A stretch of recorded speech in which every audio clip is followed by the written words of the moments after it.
विघ्नहर्ता गणेश भगवान की जय। जय चौथ माता की। प्रिय भक्तों, आज चैत्र मास के कृष्ण पक्ष की संकष्टी गणेश चतुर्थी का व्रत है। आज के दिन चौथ माता और गणेश भगवान की कथा सुनने से ही व्रत संपूर्ण माना जाता है। तो चलिए आज सुनते हैं चौथ माता और गणेश भगवान की कथा। तो चलिए बड़ी ही श्रद्धा और प्रसन्न चित मन से सबसे पहले सुनते हैं चौथ माता की कथा। जय श्री गणेश। पौराणिक कथा के अनुसार एक गांव में एक सेठ सेठानी थे। उनके एक बेटा और एक बहू थे। बहू सबको भोजन करा के फिर स्वयं भोजन करती थी। एक पड़ोसन ऐसी भी थी जो रोज पूछती थी, बहू आज क्या बनाया और क्या खाया? तो बहू कहती ठंडो बासी।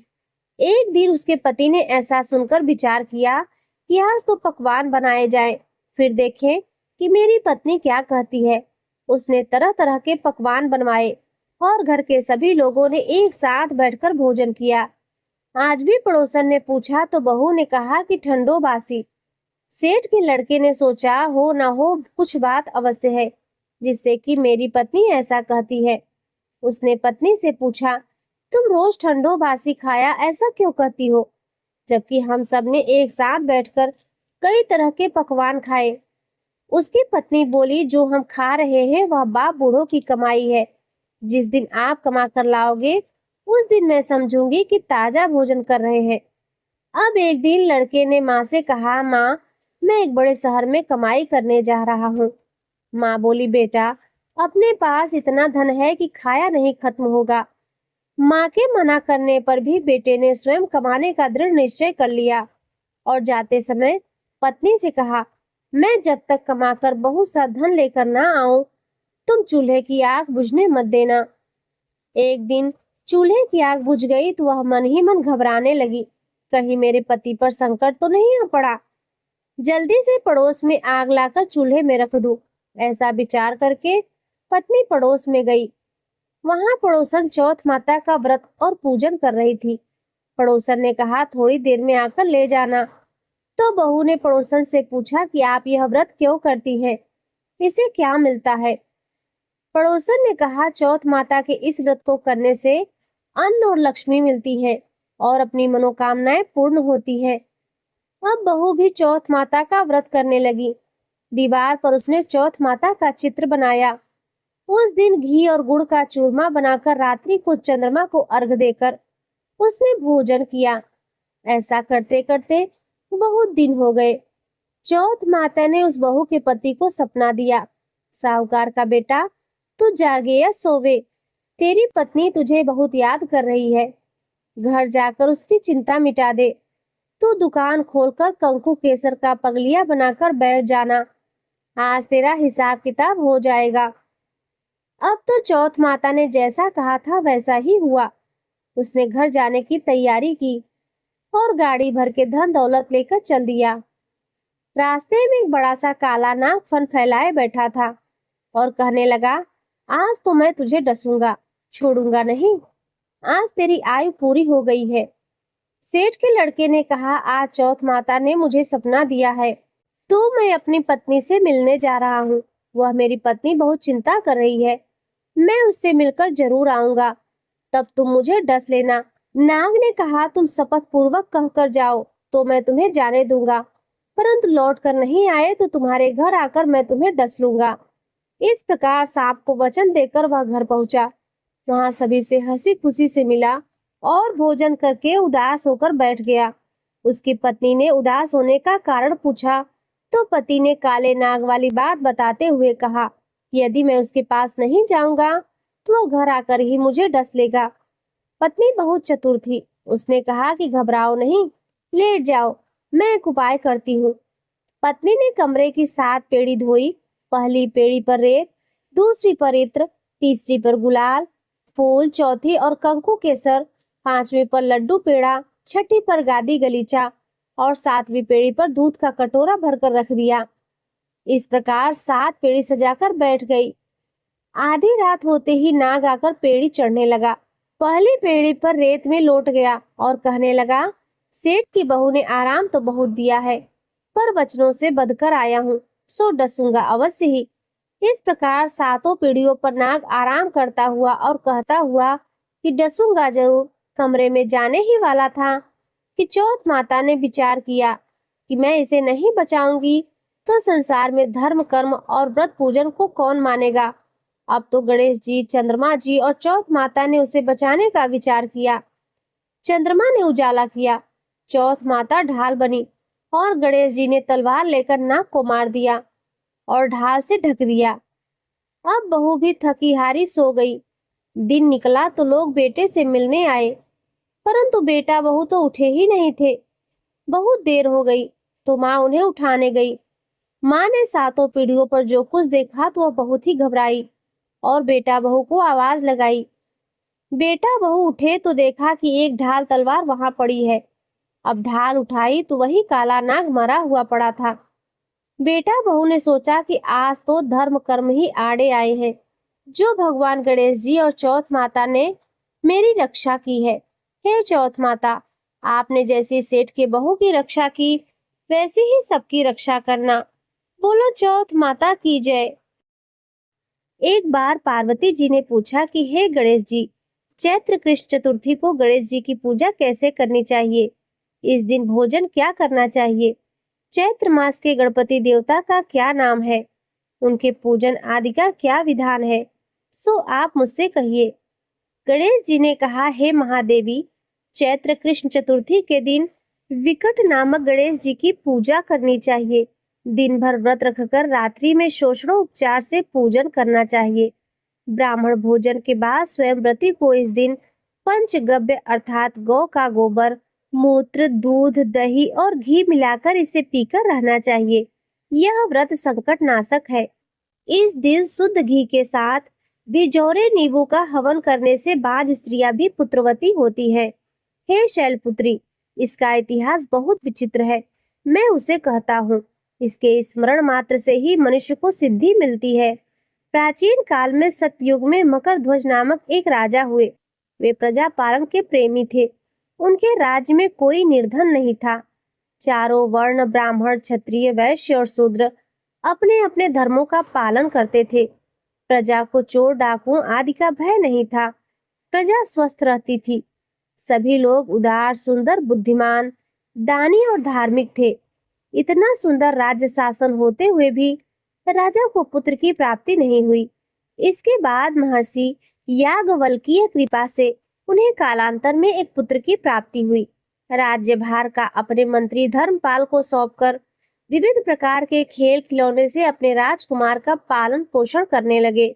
राज्य शासन हाथ में आ जाने के कारण मंत्री धर्मपाल धन धान्य द्वारा समृद्ध हो गए। मंत्री महोदय को एक से बढ़कर एक 5 पुत्र हुए। मंत्री पुत्रों का धूमधाम के साथ विवाह हुआ और वे सब धन का उपयोग करने लगे। मंत्री के सबसे छोटे लड़के की बहू अत्यंत धर्मपरायणा थी। चैत्र कृष्ण चतुर्थी आने पर उसने भक्ति पूर्वक गणेश जी की पूजा की। उसका पूजन और व्रत देखकर उसकी सास कहने लगी, अरे क्या तंत्र मंत्र द्वारा मेरे पुत्र को वश में करने का उपाय कर रही है। बार बार सास द्वारा निषेध किए जाने पर भी जब बहू ने नहीं माना तो सास ने कहा, अरे दुष्टा, तू मेरी बात नहीं मान रही, मैं पीट कर तुझे ठीक कर दूंगी। मुझे यह सब तांत्रिक अभिचार पसंद नहीं है। इसके उत्तर में बहू ने कहा, हे सासू जी, मैं संकटनाशन गणेश जी का व्रत करती हूँ। यह व्रत अत्यंत फलदायक होता है।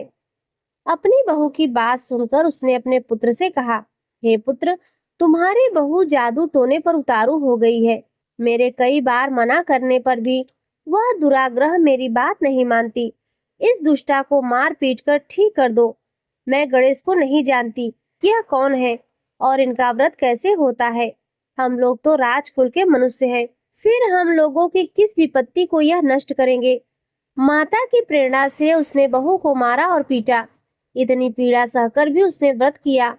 पूजन उपरांत वह गणेश जी का स्मरण करती हुई उनसे प्रार्थना करने लगी कि हे गणेश जी, आप हमारे सास ससुर को किसी प्रकार का कष्ट नहीं दीजिए।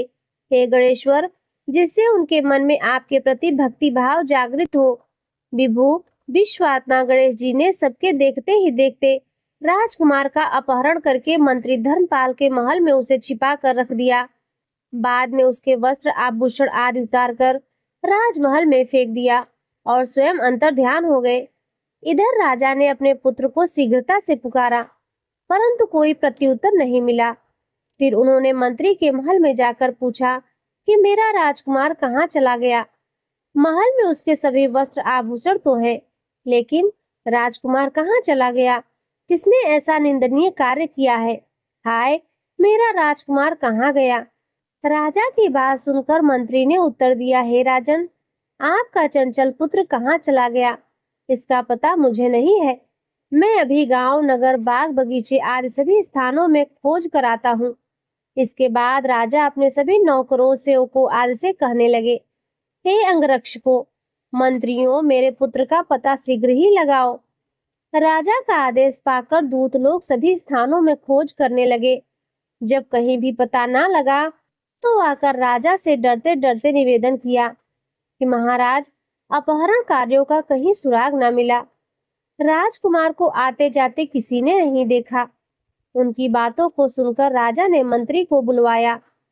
मंत्री से राजा ने पूछा कि मेरा राजकुमार कहाँ है? हे धर्मपाल, मुझसे साफ साफ बता दे कि राजकुमार कहाँ है। उसके वस्त्र आभूषण तो दिखाई पड़ रहे हैं, लेकिन वह नहीं है। अरे नीच, मैं तुम्हारा वध कर डालूंगा, तेरे कुल को नष्ट कर दूंगा, इसमें जरा भी संदेह नहीं है। राजा द्वारा डांट पड़ने पर मंत्री चकित हो गया। मंत्री ने सिर झुकाकर कहा, हे भूपाल, मैं पता लगाता हूँ कि इस नगर में बालक अपहरणकर्ताओं का कोई गिरोह नहीं है और ना तो दूत, डाकू आदि ही रहते हैं। फिर भी हे प्रभु, पता नहीं किसने ऐसा नीच कर्म किया है और ना जाने वह कहाँ भाग गया। धर्मपाल ने आकर महल में अपनी पत्नी और पुत्रों से पूछा। अपनी सभी बहुओं को बुलाकर भी मंत्री ने पूछा कि यह अधर्म किसने किया है। यदि राजकुमार का पता नहीं लगा तो राजा मुझ अभागे के वंश का विनाश कर देंगे। ससुर की बात सुनकर छोटी बहू ने कहा कि हे दादाजी, आप इतने चिंतित क्यों हो रहे हैं? आप पर गणेश जी का कोप हुआ है, इसीलिए आप गणेश जी की आराधना कीजिए। राजा से लेकर नगर के समस्त स्त्री पुरुष, बालक वृद्ध संकट नाशक चतुर्थी का व्रत विधि पूर्वक करें तो गणेश जी की कृपा से राजकुमार मिल जाएंगे और मेरा वचन कभी झूठा नहीं होगा। छोटी बहू की बात सुनकर ससुर ने हाथ जोड़कर कहा कि हे बहू, तुम धन्य हो, तुम मेरा और मेरे कुल का उद्धार कर दोगी। गणेश जी की पूजा कैसे की जाती है? हे सुलक्षणी, मुझे बताओ। मैं मंदबुद्धि होने के कारण व्रत के महात्म्य को नहीं जानता हूँ। हे कल्याणी, हम लोगों से जो भी अपराध हुआ हो उसे क्षमा कर दो और राजकुमार का पता लगा दो। तब सब लोगों ने कष्टनाशक गणेश जी के चतुर्थी का व्रत करना आरंभ किया। राजा सहित समस्त प्रजाजनों ने गणेश जी की प्रसन्नता के लिए व्रत किया। इससे गणेश जी प्रसन्न हो गए। सब लोगों के देखते ही देखते उन्होंने राजकुमार को प्रकट कर दिया।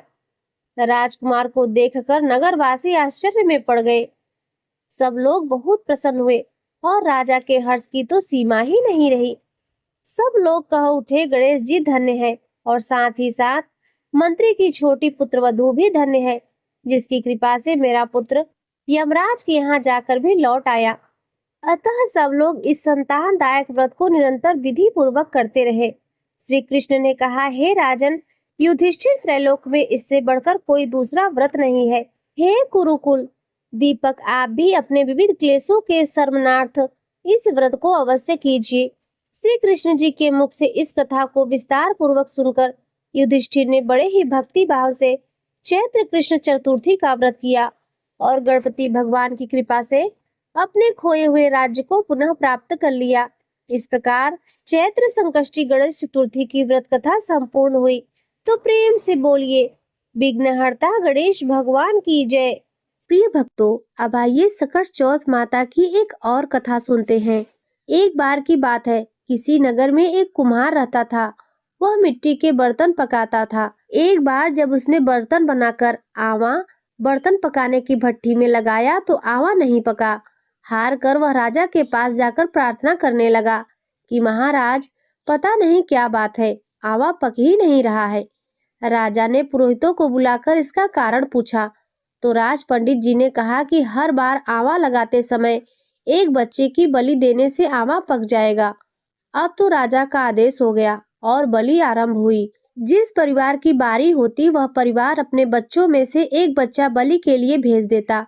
इस तरह कुछ दिनों के बाद सकट चौथ के दिन एक बूढ़ी माई ने इकलौते लड़के की बारी आई। बूढ़ी माई के लिए तो वह उसके जीवन का इकलौता सहारा था, लेकिन राजा की आज्ञा के आगे किसी की भला कहाँ चलती। दुखी बुढ़िया माई सोच रही थी कि मेरा तो एक ही बेटा है, वह भी संकट के दिन मुझसे अलग हो जाएगा। बूढ़ी माई के दुख का कोई अंत नहीं था, लेकिन बूढ़ी माई ने धैर्य रखा और उन्होंने अपने बेटे को सकट की सुपारी और दूब घास का बीड़ा देकर कहा कि बेटा, भगवान का नाम लेकर आवा में बैठ जाना, सकटा माता तुम्हारी रक्षा करेंगी। सकट का दिन था, बूढ़ी माई ने व्रत रखा था। इधर कुम्हार के घर पर बालक को मिट्टी के बर्तनों के साथ आवा में डाल दिया गया। बूढ़ी माई लगातार गणेश भगवान और सकटा माता से अपने बच्चे की सुरक्षा के लिए प्रार्थना कर रही थी। इधर चमत्कार हुआ। कुम्हार ने सुबह उठकर देखा तो आवा में उसके बर्तन तो पक गए थे, लेकिन उस बालक का बाल भी बांका नहीं हुआ था। यह चमत्कार देखकर वह डर गया और राजा के दरबार में जाकर सारी घटना बताई। इसके बाद राजा ने उस बालक और बूढ़ी माँ को बुलवाया, तो माँ ने सभी तरह के विघ्नों को दूर करने वाली संकष्टी चतुर्थी का वर्णन किया। इस घटना के बाद से महिलाएं संतान और परिवार के सौभाग्य के लिए सकट चौथ का व्रत करने लगी। तो प्रेम से बोलिए शकटा माता की जय, गणेश भगवान की जय। प्रिय भक्तों, अब आइए सुनते हैं सकट चौथ माता की एक और कथा। एक बार एक गांव में एक बुढ़िया रहती थी। वह बुढ़िया बहुत गरीब थी। बुढ़िया का एक बेटा था। बेटा गांव के लोगों के जो पशु थे उनको चराकर लाता था और जो भी चराई के बदले पैसे मिलते थे उसी से बुढ़िया का और उसके बेटे का गुजारा होता था। बुढ़िया का बेटा सुबह चला जाता था गाय भैंस चराने और शाम को वापस आता था। इसी तरह से दिन बीत रहे थे। एक दिन जब बुढ़िया का बेटा पशु चराने के लिए जंगल जा रहा था तो उसकी चाची ताइयों ने उसे रोक लिया। उसकी चाची बोली, बेटा, तुम तो सारा दिन मेहनत करते हो, जंगल में धूप में सारे पशुओं को चराते हो और तुम्हारी माँ घर में पकवान बनाकर खाती है।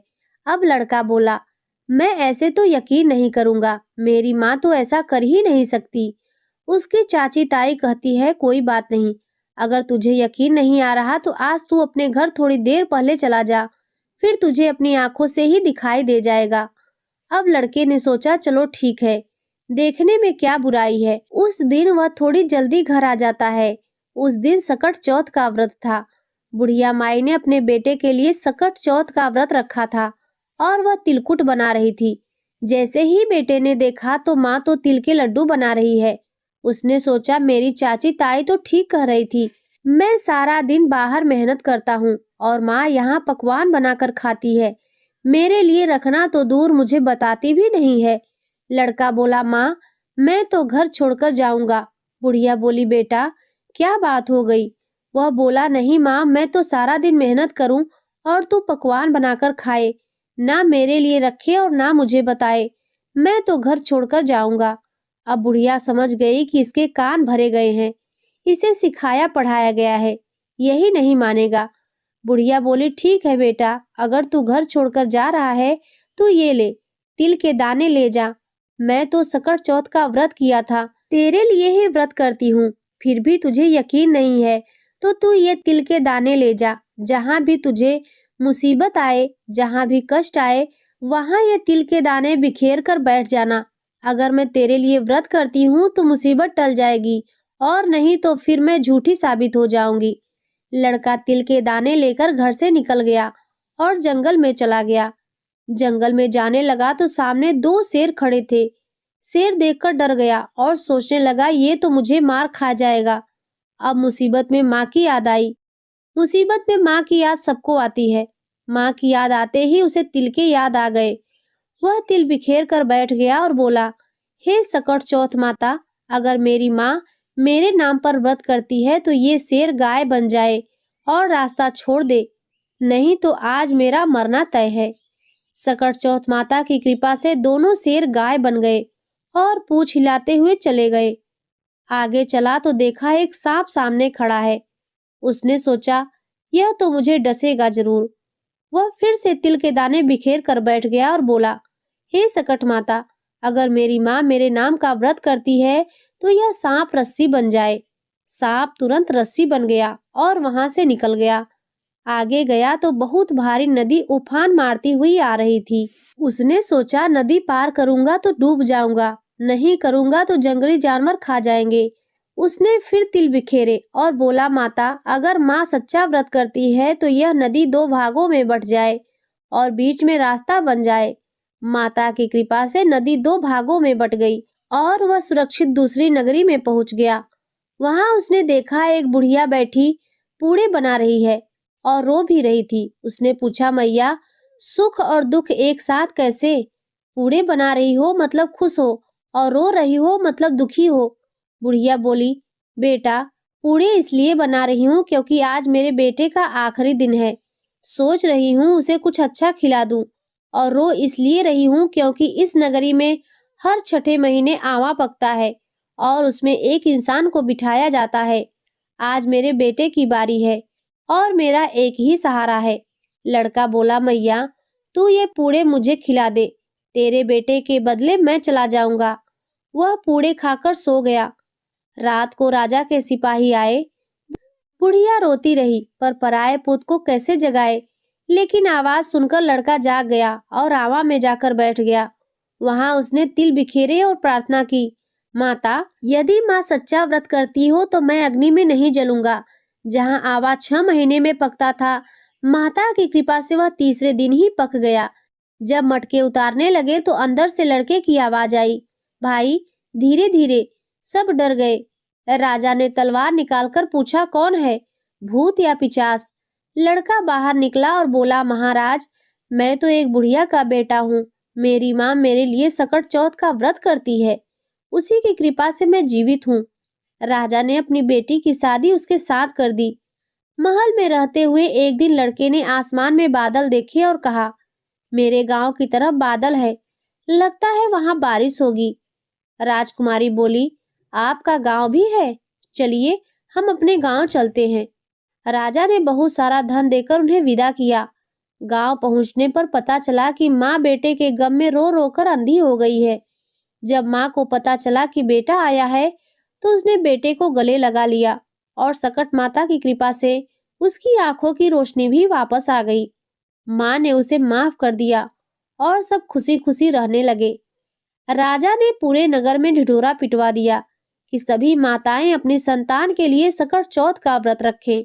हे चौथ माता, जैसे बुढ़िया के साथ पहले की वैसे किसी के साथ मत करना और जैसी बाद में की वैसी सबके साथ करना। प्रेम से बोलिए, सकट चौथ माता की जय, गणेश भगवान की जय। प्रिय भक्तों, अब आइए सुनते हैं गणेश भगवान की कथा। एक शहर में देवरानी जेठानी रहा करती थी।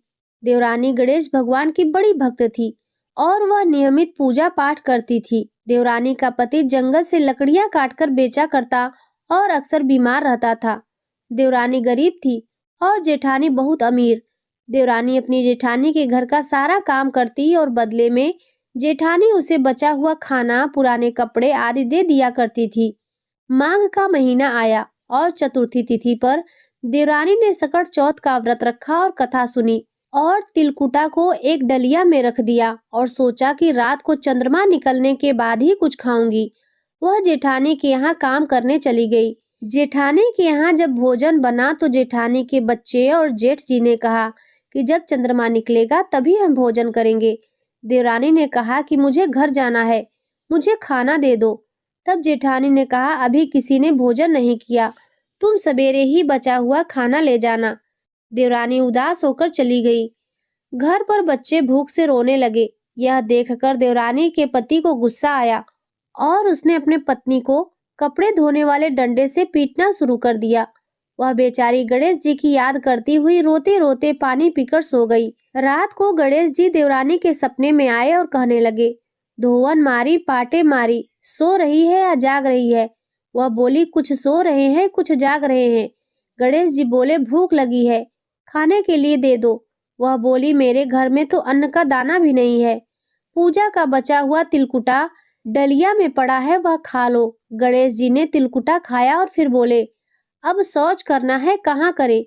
देवरानी ने झुर्राकर कहा, यह खाली झोपड़ी है, कहीं भी कर लो।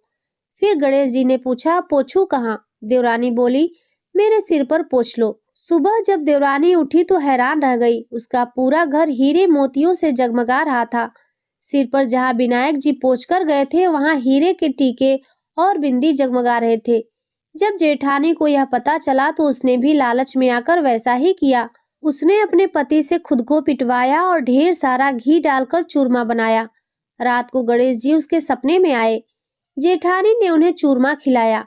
जब गणेश जी ने शौच करने और पोंछने के लिए बोला तो लालची जेठानी ने कहा, मेरे महल में कहीं भी शौच कर लो और मेरे माथे पर बड़ी सी बिंदी लगाकर पोंछ लो। सुबह जब वह उठी तो देखा उसका पूरा घर गंदगी और बदबू से भरा हुआ था और उसके सिर पर भी गंदगी लगी थी। परेशान होकर जेठानी ने गणेश जी से क्षमा मांगी। गणेश जी ने कहा, देवरानी से जलन के कारण जो तूने किया है यह उसी का फल है।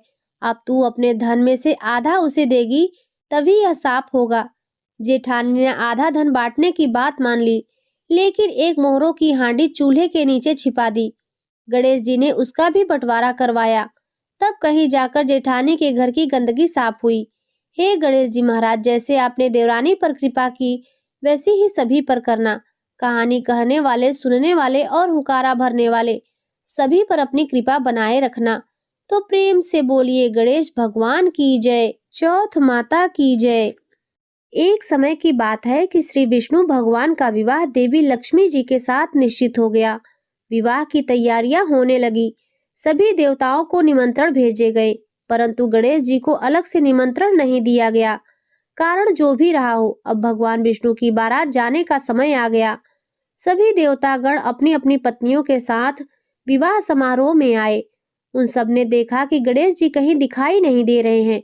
तब वे आपस में चर्चा करने लगे कि क्या गणेश जी को न्योता नहीं दिया गया या फिर स्वयं गणेश जी ही नहीं आए हैं।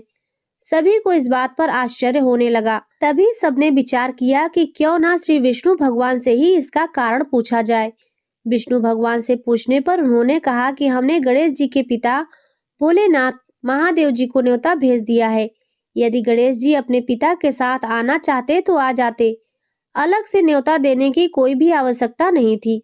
और दूसरी बात यह है कि उनको 1.25 मन मूंग, 1.25 मन चावल, 1.25 मन घी और 1.25 मन लड्डू का भोजन दिन भर में चाहिए। यदि गणेश जी नहीं आएंगे तो कोई बात नहीं, दूसरे के घर जाकर इतना सारा खाना पीना अच्छा तो नहीं लगता। इतनी वार्ता कर ही रहे थे कि किसी एक ने सुझाव दिया, यदि गणेश जी भी आ भी जाए तो उनको द्वारपाल बनाकर बैठा देंगे कि आप घर का ध्यान रखना। आप तो चूहे पर बैठकर धीरे धीरे चलोगे तो बारात से बहुत पीछे रह जाओगे। सबको यह सुझाव पसंद आ गया। तब विष्णु भगवान ने भी अपनी सहमति दे दी। होना क्या था, इतनी ही देर में गणेश जी भी वहां आ पहुंचे और उन्हें समझा बुझाकर घर की रखवाली करने बैठा दिया गया। बारात चल पड़ी। तब देवर्षि नारद जी ने देखा कि गणेश जी तो द्वार पर ही बैठे हुए हैं। वे गणेश जी के पास गए और उनको वहां रुकने का कारण पूछा। गणेश जी ने बताया कि विष्णु भगवान ने मेरा बहुत अपमान किया है। नारद जी ने कहा, आप अपनी मूषक सेना को आगे भेज दें तो वह रास्ता खोद देगी, जिससे उनके वाहन धरती में धंस जाएंगे। तब उन्हें आपको सम्मान पूर्वक बुलाना ही पड़ेगा। अब तो गणेश जी ने अपनी मूषक सेना जल्दी से आगे भेज दी और सेना ने जमीन की पोल कर दी। उधर जब बारात वहां से निकली तो रथों के पहिए धरती में धंस गए। सब लाख कोशिश करे परंतु पहिए ना निकले। सभी ने अपने अपने उपाय कर लिए, किंतु पहिए तो निकले ही नहीं, बल्कि जगह जगह से टूट गए। किसी को समझ में नहीं आ रहा था कि अब क्या किया जाए। तभी देवर्षि नारद जी वहां पहुंचकर कहने लगे, आप लोगों ने गणेश जी का अपमान करके अच्छा नहीं किया। यदि उन्हें मना कर लाया जाए तो आपका कार्य सिद्ध हो सकता है और यह संकट भी टल सकता है। तब भगवान शंकर ने अपने दूत नंदी को भेजा और वे गणेश जी को लिवा कर लाए। फिर गणेश जी का आदर सम्मान के साथ पूजन किया। तब कहीं रथ के पहिए निकले। अब रथ के पहिए तो निकल गए, परंतु वे टूट फूट गए थे। उन्हें सुधारे कौन? पास ही के खेत में एक खाती काम कर रहा था। उसे बुलाया गया। खाती अपना काम करने से पहले श्री गणेशाय नमः कहकर गणेश जी का वंदन मन ही मन करने लगा। देखते ही देखते खाती ने सभी पहियों को ठीक कर दिया। तब खाती कहने लगा, हे देवताओं, आपने सर्वप्रथम गणेश जी को नहीं मनाया होगा और ना ही उनकी पूजा की होगी, इसीलिए तो आपके ऊपर यह संकट आया है। हम तो मूर्ख अज्ञानी हैं, फिर भी पहले गणेश जी को पूजते हैं, उनका ध्यान करते हैं। आप लोग तो देवतागण हैं, फिर भी आप गणेश जी को कैसे भूल गए? अब आप लोग भगवान श्री गणेश जी की जय बोलकर जाएं तो आपके सब काम बन जाएंगे और संकट भी नहीं आएगा। ऐसा कहते हुए बारात वहां से चल दी और श्री विष्णु भगवान जी का देवी लक्ष्मी जी के साथ विवाह संपन्न कराकर सभी सकुशल घर लौट आए। हे गणेश जी महाराज, आपने श्री विष्णु का जैसे कार्य सिद्ध किया वैसे ही सबके कार्य सिद्ध करे। सभी प्रेम से बोलिए, विघ्नहर्ता गणेश भगवान की जय। प्रिय भक्तों, अब आइए सुनते हैं संकष्टी गणेश चतुर्थी की एक और कथा। पौराणिक कथा के अनुसार एक बार भगवान शिव तथा माता पार्वती नर्मदा नदी के किनारे बैठे थे। वहां माता पार्वती ने भगवान शिव से समय व्यतीत करने के लिए चौपड़ खेलने को कहा। शिव चौपड़ खेलने के लिए तैयार हो गए, परंतु इस खेल में हार जीत का फैसला कौन करेगा, यह प्रश्न उनके समक्ष उठा। तो भगवान शिव ने कुछ तिनके एकत्रित कर उसका एक पुतला बनाकर उसकी प्राण प्रतिष्ठा कर दी और पुतले से कहा, बेटा, हम चौपड़ खेलना चाहते हैं, परंतु हमारी हार जीत का फैसला करने वाला कोई नहीं है, इसीलिए तुम बताना कि हम दोनों में से कौन हारा और कौन जीता। उसके बाद भगवान शिव और माता पार्वती का चौपड़ खेल शुरू हो गया। यह खेल 3 बार खेला गया और संयोग से तीनों बार माता पार्वती ही जीत गई। खेल समाप्त होने के बाद बालक से हार जीत का फैसला करने के लिए कहा गया, तो उस बालक ने महादेव जी को विजयी बताया। यह सुनकर माता पार्वती क्रोधित हो गईं और क्रोध में उन्होंने बालक को लंगड़ा होने के कीचड़ में पड़े रहने का श्राप दे दिया। बालक ने माता पार्वती से माफी मांगी और कहा कि यह मुझसे अज्ञानतावश ऐसा हुआ है, मैंने किसी द्वेष भाव से ऐसा नहीं किया। बालक द्वारा क्षमा मांगने पर माता ने कहा, यहाँ गणेश पूजन के लिए नाग कन्याएं आएंगी, उनके कहे अनुसार तुम गणेश व्रत करो, ऐसा करने से तुम मुझे प्राप्त करोगे। यह कहकर माता पार्वती शिव के साथ कैलाश पर्वत पर चली गई। 1 वर्ष के बाद उस स्थान पर नाग कन्याएं आई। तब नाग कन्याओं से श्री गणेश के व्रत की विधि मालूम करने पर उस बालक ने 21 दिन लगातार गणेश जी का व्रत किया। उसकी श्रद्धा से गणेश जी प्रसन्न हुए। उन्होंने बालक को मनोवांछित फल मांगने के लिए कहा। उस पर उस बालक ने कहा, हे विनायक, मुझ में इतनी शक्ति दीजिए कि मैं अपने पैरों से चलकर अपने माता पिता के साथ कैलाश पर्वत पर पहुंच सकूं और वे यह देख प्रसन्न हों। तब बालक को वरदान देकर श्री गणेश भगवान अंतर ध्यान हो गए। इसके बाद वह बालक कैलाश पर्वत पर पहुंच गया और कैलाश पर्वत पर पहुंचने की अपनी कथा उसने भगवान शिव को सुनाई। चौपड़ वाले दिन से माता पार्वती शिव जी से विमुख हो गई थी। अतः देवी के रुष्ट होने पर भगवान शिव ने भी बालक के बताए अनुसार 21 दिनों तक श्री गणेश भगवान का व्रत किया। इस व्रत के प्रभाव से माता पार्वती के मन में भगवान शिव के लिए जो नाराजगी थी वह समाप्त हो गई। तब यह व्रत विधि भगवान शंकर ने माता पार्वती को बताई। यह सुनकर माता पार्वती के मन में भी अपने पुत्र कार्तिकेय से मिलने की इच्छा जागृत हुई। तब माता पार्वती ने भी 21 दिन तक श्री गणेश का व्रत किया तथा दूर्वा, फूल और लड्डुओं से श्री गणेश जी का पूजन अर्चन किया। व्रत के 21वें दिन कार्तिकेय स्वयं माता पार्वती से मिलने आ पहुंचे। उस दिन से श्री गणेश चतुर्थी का यह व्रत समस्त मनोकामनाओं की पूर्ति करने वाला व्रत माना जाता है। इस व्रत को करने से मनुष्य के सारे कष्ट दूर होकर मनुष्य को समस्त सुख सुविधाएं प्राप्त होती हैं। तो प्रेम से बोलिए, श्री गणेश भगवान की जय, चौथ माता की जय। प्रिय भक्तों, अब आइए सुनते हैं गणेश भगवान की चालीसा। श्री गणेश चालीसा। दोहा। जय गणपति सद्गुण सदन, कविवर बदन कृपाल, विघ्न हरण मंगल करण, जय जय गिरजा लाल। चौपाई। जय जय जय गणपति राजू, मंगल भरण करण शुभ काजू। जय गज बदन सदन सुखदाता, विश्व विनायक बुद्धि विधाता। वक्र तुंड सुचि सुंड सुहावन, तिलक त्रिपुंड भाल मन भावन। राजित मणि मुक्तन उर्माला, स्वर्ण मुकुट सिर नयन विशाला। पुस्तक पाणि कुठार त्रिशूलम, मोदक भोग सुगंधित फूलम। सुंदर पीतांबर तन साजित, चरण पादुका मुनि मन राजित। धन शिव सुवन शरानन भ्राता, गौरी ललन विश्व विधाता। रिद्धि सिद्धि तब चवर डुलावे, मूसक वाहन सोहत द्वारे। कहो जन्म शुभ कथा तुम्हारी, अध सुचि पावन मंगलकारी। एक समय गिरिराज कुमारी, पुत्र हेतु तप कीन्ह भारी। भयो यज्ञ जब पूर्ण अनुपा, तब पहुँच्यो तुम धर द्विज रूपा।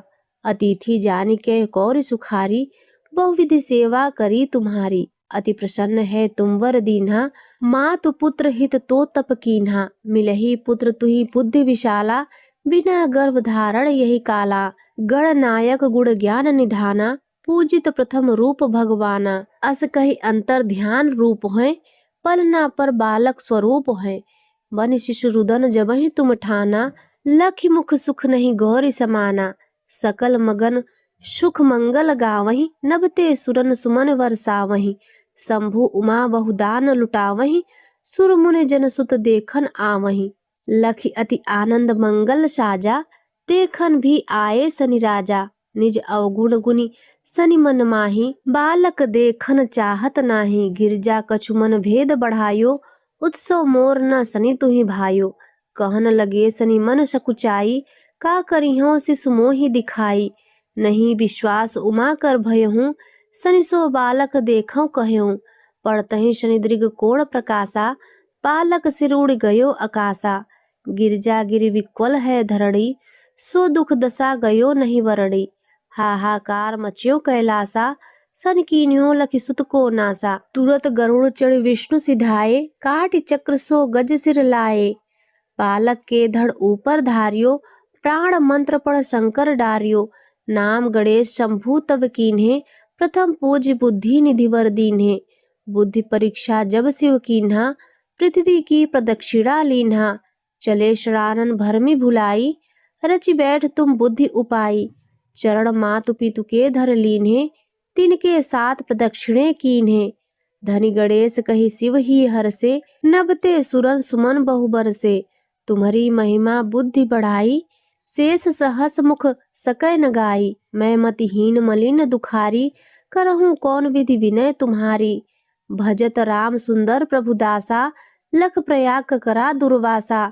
अब प्रभु दया दीन पर कीजय, अपनी शक्ति भक्ति कुछ दीजय। दोहा। श्री गणेश यह चालीसा, पाठ करे धर ध्यान। नित नव मंगल गृह बसे, लहे जगत सम्मान। संवत अपन सहस्र दस, ऋषि पंचमी दिनेश। पूरण चालीसा भयो, मंगल मूर्ति गणेश। इति श्री गणेश चालीसा संपूर्ण। प्रिय भक्तों, अब आइए अंत में सुनते हैं गणेश भगवान की आरती। जय गणेश जय गणेश जय गणेश देवा, माता जाकी पार्वती पिता महादेवा। जय गणेश जय गणेश जय गणेश देवा, माता जाकी पार्वती पिता महादेवा। एक दंत दयावंत चार भुजाधारी, एक दंत दयावंत चार भुजाधारी। माथे सिंदूर सोहे मूस की सवारी। जय गणेश जय गणेश जय गणेश देवा, माता जाकी पार्वती पिता महादेवा। पान चढ़े फूल चढ़े और चढ़े मेवा, पान चढ़े फूल चढ़े और चढ़े मेवा। लड्डुअन का भोग लगे संत करे सेवा। जय गणेश जय गणेश जय गणेश देवा, माता जाकी पार्वती पिता महादेवा। अंधन को आँख देत कोढ़िन को काया, अंधन को आँख देत कोढ़िन को काया। बाजन को पुत्र देत निर्धन को माया। जय गणेश जय गणेश जय गणेश देवा, माता जाकी पार्वती पिता महादेवा। सूर्य श्याम शरण आए सफल कीजे सेवा, सूर्य श्याम शरण आए सफल कीजिए सेवा, भक्तन की लाज रखो, कृपा करो देवा।